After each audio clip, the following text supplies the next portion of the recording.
Meus irmãos, o livro do Apocalipse, todos encontraram? Seus irmãos encontraram, agora procurem o capítulo de número 4.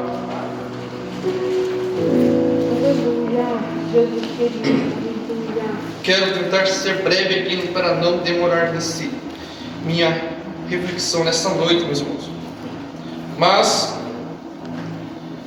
irei ler o versículo de número 8, 9, 10 e 11.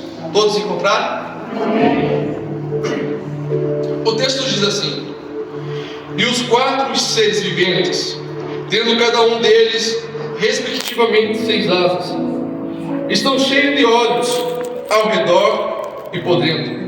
Não tem descanso, nem de dia, nem de noite, proclamando: Santo, Santo, Santo é o Senhor Deus, o Todo-Poderoso, aquele que era, que é e que há de vir. Quando esses seres viventes derem glória, honra e ações de graça ao que se encontra sentado no trono, ao que vive pelos séculos dos séculos, os 24 anciões prostrar-se-ão diante daquele que se encontra sentado no trono, adorarão o que vive pelos séculos dos séculos, depositarão as suas coroas diante do trono, proclamando: Tu és digno, Senhor e Deus nosso, de receber a glória, a honra e o poder, porque todas as coisas Tu criaste, sim, por causa da Tua vontade, vieram a existir e foram criadas. Amém, meus irmãos. O livro de Apocalipse foi escrito numa ilha.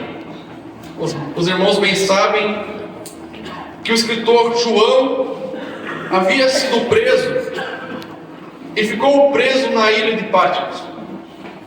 E naquela ilha, João então ele recebe a visão, a revelação do livro do Apocalipse.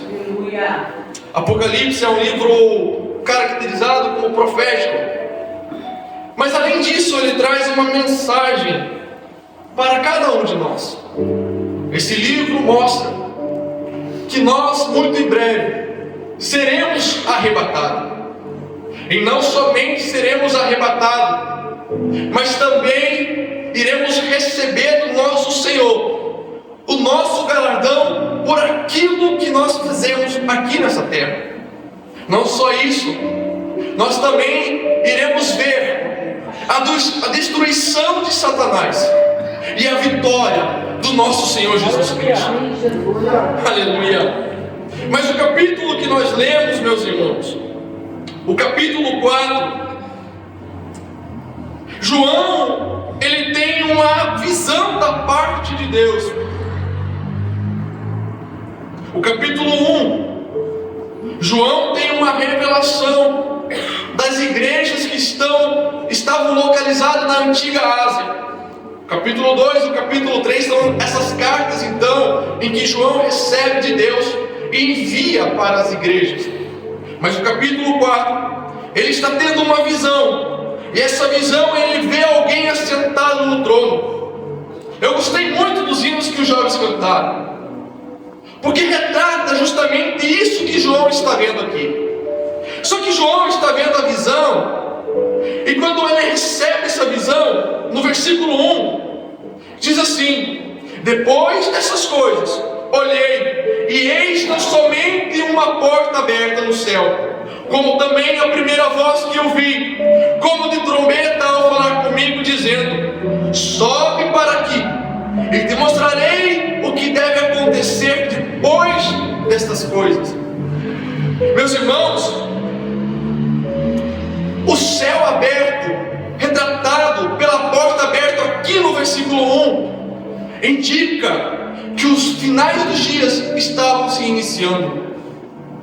Nos escritos judaicos, significa ter acesso a Deus. No Novo Testamento, a ideia de céu aberto indica justamente o início do fim.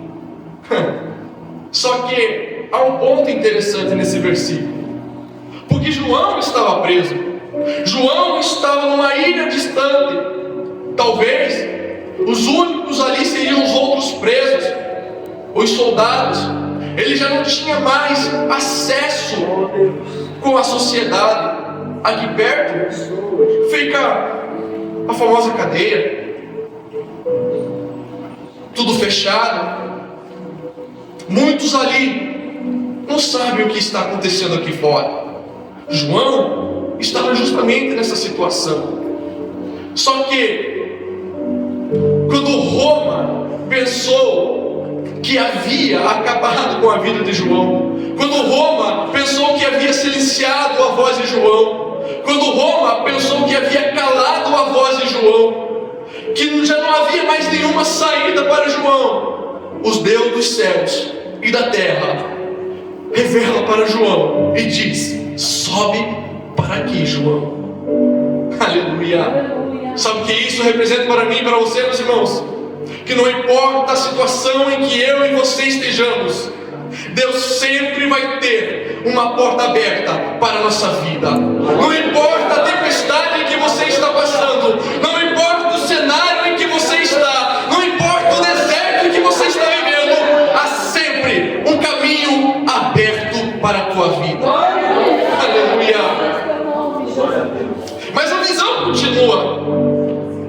E João então começa a relatar o que ele está vendo no capítulo 4.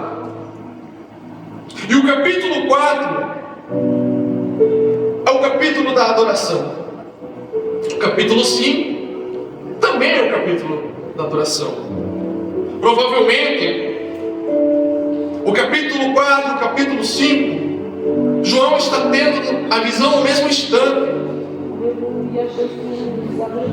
Por quê? Porque no capítulo 4, a adoração que está sendo direcionada ali é para Deus Pai. Já no capítulo 5, a adoração que João começa a ver é uma adoração para o Cordeiro, que é Cristo. Em alguns versículos relata a adoração para esse Cordeiro, mas ele encerra também para a adoração de Deus Pai. Então o capítulo 4 é o capítulo da adoração. E nós aprendemos muito com esses seres. Aprendemos como adorar a Deus.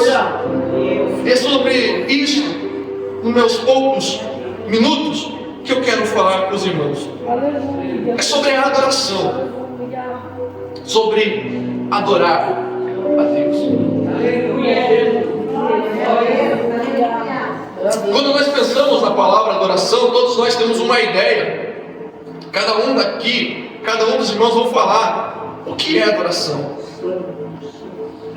Como adorar a Deus. Nós temos as nossas particularidades de como adorar. Às vezes nós olhamos algum irmão e talvez nós até julgamos pela maneira que eles adoram. Mas cada crente, ou cada estado, vamos dizer assim, tem as suas particularidades. Nós aqui do sul, nós falamos leite quente. Os irmãos lá para cima já vão falar um pouquinho diferente. E é interessante que quando nós pensamos nisso, e pensamos nos cristãos que estão lá na África, os irmãos podem pesquisar no YouTube e vão ver que eles são um povo um pouco mais animado. Eles vão dançar no momento da sua adoração, eles vão pular. E às vezes nós pegamos e criticamos aqueles que estão aqui se movimentando, se expressando. Eu sei, meu irmão, porque eu também às vezes sou assim. Só que a adoração, meus irmãos, é algo que mexe com o coração de Deus. As Sagradas Escrituras é envolvida por diversos textos que vinculam a ideia de adorar com prostrar-se, ajoelhar-se diante de Deus. Os judeus sempre se prostram em reverência a Deus. As Sagradas Escrituras têm diversas variações que nos dão um sentido de adoração. Entretanto, quando nós pensamos no verbo adorar e na palavra adoração, João está usando a palavra prósquimo, que significa ajoelhar-se ou prostrar-se, prestar homenagem a alguém ou reverência a alguém. O salmista, escrevendo os Salmos de número 95, ele vai dizer: vinde, adoremos, prostremos-nos, ajoelhemos-nos diante do Senhor que nos criou. Então percebam, meus irmãos, que a ideia de adorar aqui está nos direcionando para o sentido de prostrar-se, de se ajoelhar-se diante de Deus. E se a ideia bíblica é justamente isso, eu fico um pouco intrigado, porque muitas vezes nós estamos vindo para a igreja, para o templo que o próprio Senhor chamou casa de oração, e nem mesmo no momento de oração nós estamos nos ajoelhando para orar, para agradecer pelo dia que Ele está nos dando. Mas agora eu pergunto, imagine para adorar a Deus, para glorificar a Deus. É claro que nós podemos prestar a nossa adoração de pé, como eu falei, pulando, nos alegrando na presença dEle. Oh, quão maravilhoso é, meus irmãos, vivemos naqueles cultos avivados, aonde a presença de Deus enche a casa, e nós podemos sentir a sua presença, e dá vontade de muitas vezes sair correndo para lá e para cá. Aleluia. Mas quando nós pensamos em adoração, há dois pontos que nós aprendemos aqui com esses seres celestiais. Primeiro, a adoração está centralizada em Deus. Segundo, a adoração, as palavras da adoração. Então, primeiro, a adoração está centralizada em Deus. Segundo, as palavras da adoração.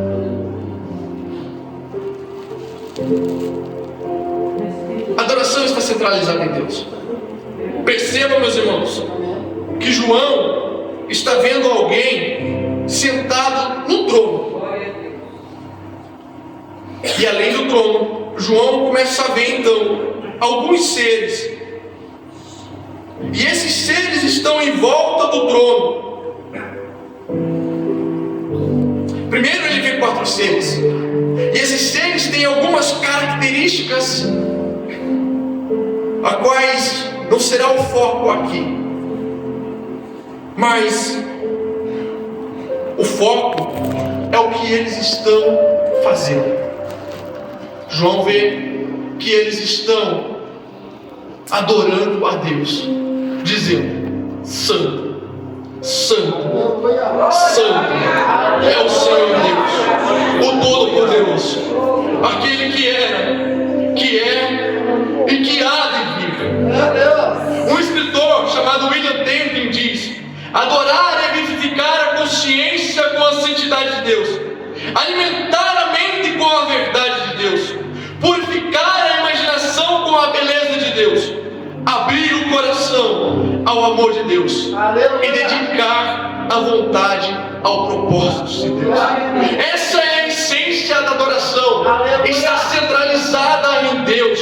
Quando nós nos reunimos na igreja ou em casa, nos nossos lares, em particulares com a família, para prestarmos ali o nosso culto no lar, o foco da adoração está centralizado em Deus. Deve ser a glória de Deus. Muitas vezes, meus irmãos, nós temos por costume, ou melhor, a igreja tem parado de se colocar Deus no centro das suas vidas. Nós temos dado glória para o homem. E quando eu digo aqui a glória para o homem, eu não estou me referindo ao pastor, ou ao cantor, ao pregador. Somos nós que estamos dando glória ao homem. Muitas vezes nós estamos perdendo Deus do foco da nossa adoração, e estamos adorando aquilo que nós possuímos, aquilo que nós temos. Muitas vezes nós adoramos a nossa casa, adoramos o nosso carro, adoramos aquilo que temos, o nosso emprego, e deixamos Deus de lado. Aleluia. Preste atenção, meus irmãos, tudo aquilo que ocupa o teu coração. Tira Deus do centro da tua adoração. Aleluia. O que é que está dominando a tua vida? O que é que você mais tem, que você não pode perder? Aleluia. Quando Abraão se esqueceu de Deus por causa do seu filho, Deus vai lá para Abraão e fala: Abraão, sacrifica o teu Isaac. Hoje é dia dos pais. Aleluia. Imagine os senhores pais recebendo a voz de Deus e ouvindo: Aleluia. sacrifica o teu filho. Aleluia. Sacrifica o teu Isaac em adoração. E aí? Você iria obedecer? É claro que ele não vai pedir, meus irmãos, porque ele já entregou o filho dele, o mínimo por você. Ele já não vai pedir sacrifício nenhum para mim e para você, porque ele já deu o sacrifício maior. Aleluia! Ele entregou o que ele tinha mais de precioso para morrer por mim, para você. E é por isso que ele merece glória, que ele merece honra, que ele merece toda adoração, que eu e você podemos prestar a ele, porque éramos indignos, imerecedores, destituídos da glória, mas ele fez-nos justo por amor, por amor. Aleluia. E eu caminho para a finalização, as palavras da adoração. Quando nós olhamos a narrativa joanina, temos também as palavras da adoração. Como eu já disse, os 4 seres vão estar ali envolvidos, perto do trono, e eles vão estar dizendo: Santo, Santo, Santo é o Senhor Deus, o Todo-Poderoso, aquele que é e que há de vir. Meus irmãos, percebam aqui, o primeiro louvor, a primeira adoração que encontramos no livro do Apocalipse é esse cântico, mencionada pelos menos 3 atributos de Deus: a sua santidade, a sua onipotência e a sua eternidade.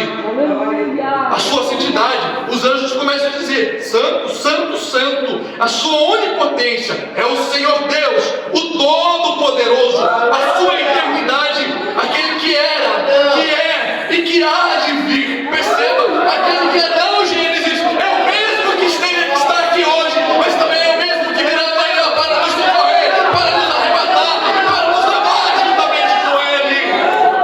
Aleluia! Glória! Essa adoração é poderosa, porque ela elenca e ela também nos dá esperança, porque Ele diz: aquele que era, aquele que é e aquele que há de vir. Ele virá, muito em breve Ele virá. Aleluia! Quantos aqui estão esperançosos, esperando o noivo? Aleluia!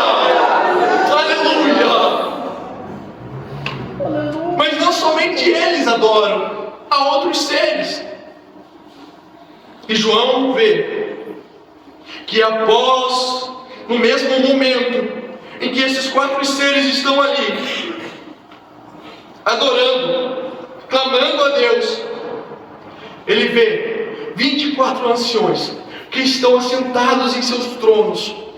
E após, eu imagino que após esses 4 seres adorarem a Deus, dizendo as suas palavras de adoração, eu imagino que João, ele olha talvez para o lado, eu não sei como que estava centralizado esses tronos, mas eu imagino, meus irmãos, João olhando, e no momento que aqueles 4 seres encerram a sua adoração, me permitam aqui terminar a sua adoração, eu imagino ele olhando aqueles 24 anciões sentados, E eles se levantam, eles tiram a sua coroa e eles vão se prostrar diante de Deus. E a prostração deles, meus irmãos, aqui é mais ou menos assim. Eles não vão se ajoelhar dessa maneira, eles vão se prostrar com a sua cara.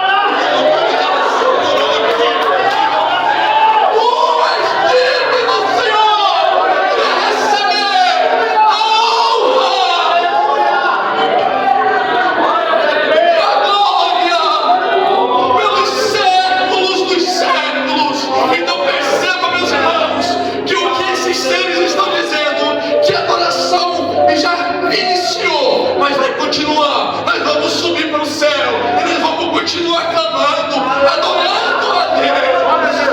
Aleluia! É por isso, meus irmãos, que nós precisamos vir para um culto, seja de domingo, seja de quinta-feira, seja no sábado, ou seja na terça-feira no templo central, e vir com o nosso coração alegre, esperançoso, para que um dia que a trombeta tocar, eu e você possamos subir e prestar a nossa adoração a Deus, a Deus. Aleluia. Eu não sou muito bom de cantar, mas tem um hino que diz assim: ao único que é digno de receber a honra e a glória, a força